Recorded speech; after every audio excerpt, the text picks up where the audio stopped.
Maybe we jump in first with, is there like strategies around just the way you're kind of fueling your day-to-day nutrition with carbohydrates that are a little more conducive to what you're going to be able to do when you're out there training? Yeah, and so what I think you're getting at there is talking about gut training, right? So, Hmm. we talk about gut training, and of course, the primary fuel source that we're going for during exercise is carbohydrate, even in the ultra space. So it's really kind of figuring out how we can get our gut, which, what does that even mean? I mean, we're mostly referring to the stomach and intestines when we say that, right? The GI tract is, of course, involves many more organs, but that's what we're really talking about. And it's how can we get the gut to tolerate more volume, more fluid, and absorb more carbohydrate without the GI distress that so many people, unfortunately, experience in the endurance space.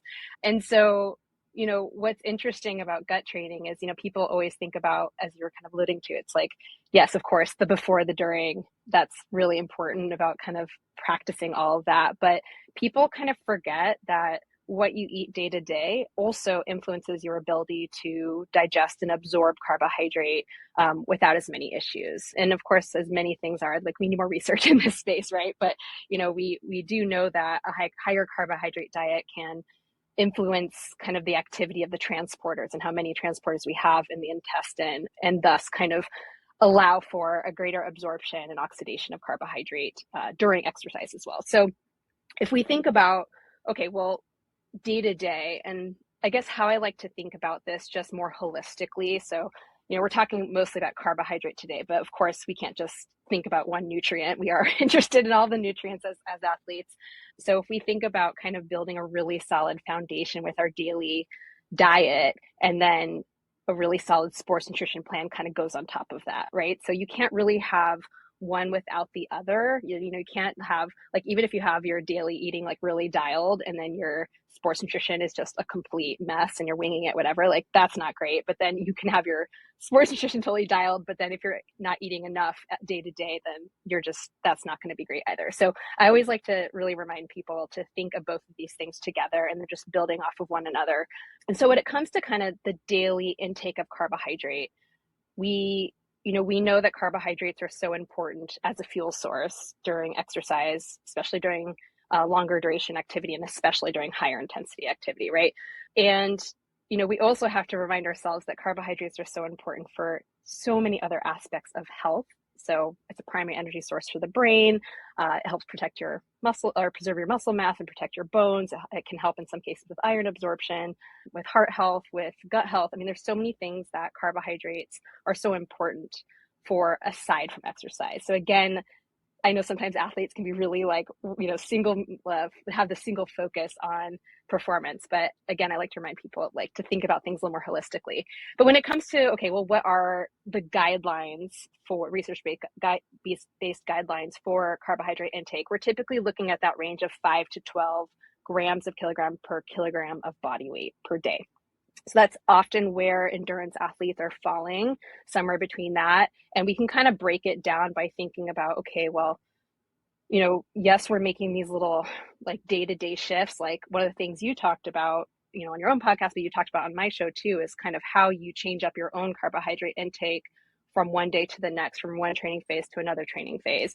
And so we do want to think about those things, both like day to day, like how are we shifting things around, but then also zooming out a little bit and thinking, oh, well, what's the volume like this week? What are things doing? So, if you're at a really low volume, maybe it's like less than an hour a day on average of easy effort, maybe like even 3 to 4 grams per kilogram is enough for you. But then kind of as you progress, whether it's in duration of easy efforts or intensity of slightly shorter efforts, that's kind of where we gradually build in this kind of framework of that 5 to 12. So, maybe like more of a moderate volume intensity of, say, like 1 to 2 hours per day of easy effort, or a shorter kind of intense, maybe that's more in that 5 to 7 grams per kilogram. And again, we kind of step up with that 10 to 12 gram per kilogram being carbohydrate loading or very, very high volume or intensity. So we think about that. And then the other thing I like to tell people too is like guidelines, they're there for a reason.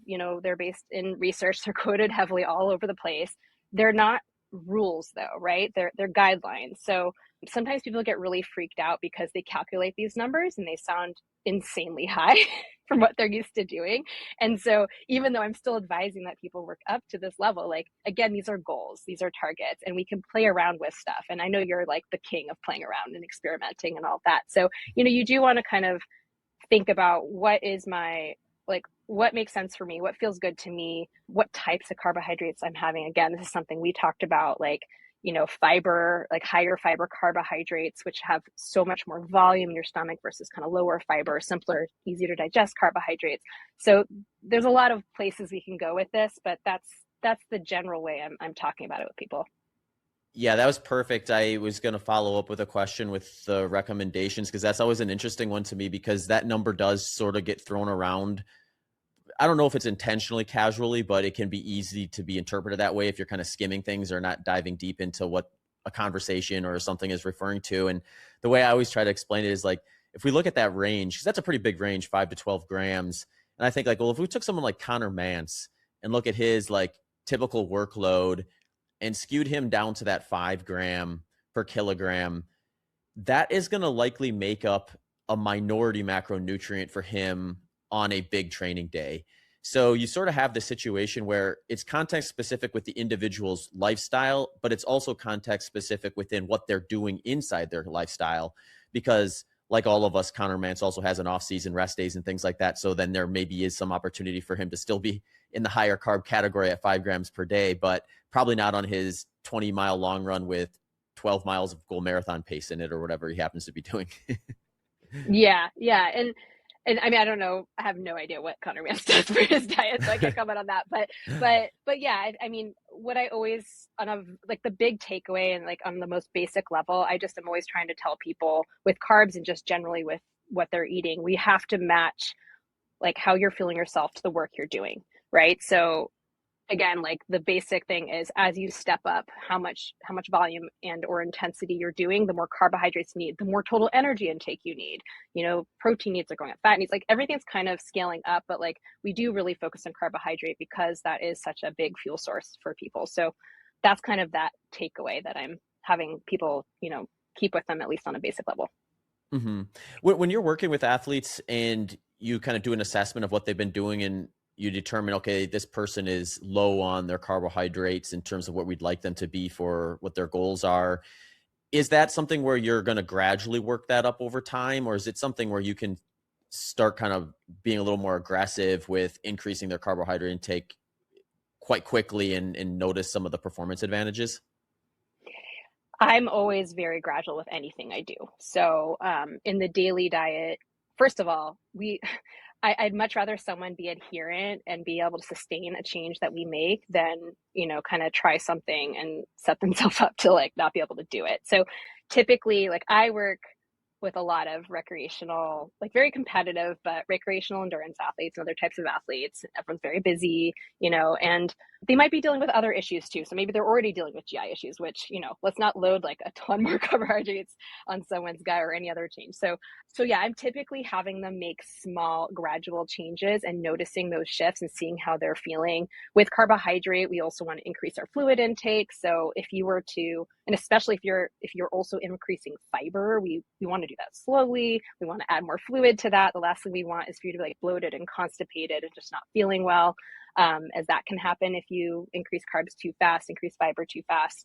I've had people, just come to me after having increased protein really quickly because of all the protein craziness going on right now. And they're like, oh, I suddenly need so much protein. And they're like suffering all these GI issues. And they come to me and we're like working it out. So yeah, I always advise make some kind of small shifts and maybe you're making a bunch of small shifts throughout the day. So it's not like all we're doing is adding, okay, just add one more piece of toast or add a glass of juice here or there. It's like, hey, yeah, maybe you're adding one piece of toast here and you're adding another fruit there and you're adding one more spoon of rice there. You're kind of just gradually shifting things and increasing your fluid intake. And then again, if we are shifting carbohydrate, again, in the daily diet, so we're not talking about intra-workout yet, we are paying attention to fiber, right? So because as I said, we don't yes, we want you to get enough fiber. Typically we're aiming for 30 to 40 grams per day. But if you are only consuming like 15 or 20 grams right now, you don't want to suddenly double that. Like, again, we want to be slow with that. And there's the other concern of you might be filling up really quickly, and we have to maybe rely a little bit more on these easier to digest, kind of simpler carbohydrate sources to make sure you're getting enough in. So we're constantly kind of balancing all these different things, also things like food preferences and whatever else, other goals you're working on. So there are a lot of things when I'm working one-to-one with someone, like we are taking lots of different things into account. And then when it comes to intra-workout stuff, similarly, like if we're taking the before, like I always like to say, okay, well, with anything we're doing, whether it's daily diet or intra-workout, we always want to assess what is your baseline? What are you currently doing now? How's it feeling? How's it going? And we go from there. So if someone is coming to me and they're not eating anything before working out, I'm not going to be like, great, yeah, let's go straight to doing like 1 gram per kilogram of carbohydrate. Like, no, like maybe, especially if they're a little scared or they've had GI issues or something, like maybe we're starting with, they're having a little sports drink, they're having a bite of a banana, they're having a graham cracker. Like we might start really small, but we're trying to be consistent and gradually increasing but like the consistency piece is important, but seeing what can you tolerate and keep trying and practicing and getting some fluids in. Maybe we're starting with a sport product, maybe we're starting with a very simple carbohydrate. And then similarly, if our goal is let's get you to 60 grams per hour or whatever the goal might be, and you're at 30, I'm not going to bring you to 60. I'm going to say, hey, let's aim for 40, maybe 45. Let's take that for a little bit of time, see how that feels. And then, of course, we're thinking about where it's coming from, what types of products. We're looking at hydration strategies because hydration can play into GI issues. And so that it's, with all this stuff, that's what's always tricky is like we're dealing with so many layers of things going on. So it can get a little bit complicated. Yeah, absolutely. There is probably just a little bit of individual trial and error that's part of the game, but I think if you look at it that way, you can not freak out when something happens and make an adjustment. I know with my experience, I was probably overly aggressive based on like your description with respect to the shifting of the daily nutrition stuff. I mean, I went pretty 180 very quickly with that. And I did notice early on the fiber side of things was like, yeah, with this volume of food I'm taking in, I probably need to be mindful of what carbohydrate sources I'm gravitating towards and saving some of the more fiber rich ones maybe for the end of the day after my workouts were done and I had more space between then and the next training session. The one that I was a lot more gradual though with the introduction of intra workout stuff where I did kind of layer that up a little more gradually over time. I don't know what would happen if I would have gotten more aggressive. Maybe that would have been fine, but I did it the way you described, I guess. So I'm not going to look back and change it now. Yeah, I mean, and this is again, like with all this stuff, I mean, everyone is so different. Mhm. Every time I say, oh, be careful of fiber before a workout, I'll get like a client that eats black beans and is fine or whatever. It's like Right. there will always be people who are outliers or who have iron stomachs, and there will be people on the other extreme, right? So anytime we're kind of listing general recommendations or all these things, it's because generally speaking, a large number of people, this would be helpful. But there were, again, this is why it's so important to try all the stuff yourself, to know your body, to know what you tolerate and don't tolerate. And also to not like, especially with gut stuff, like to know it's not set in stone. Like we can train the gut as we train our muscles when we're training, just training for a race or whatever, things can change. And I say this from Mhm. personal experience. When I started out distance running, my stomach was a mess, largely because I was underfueling at the time unintentionally. But I mean, I had like my first marathon was a GI disaster. And for years, I was so scared and scarred from that trauma of like having to basically poop between 2 cars in Paris.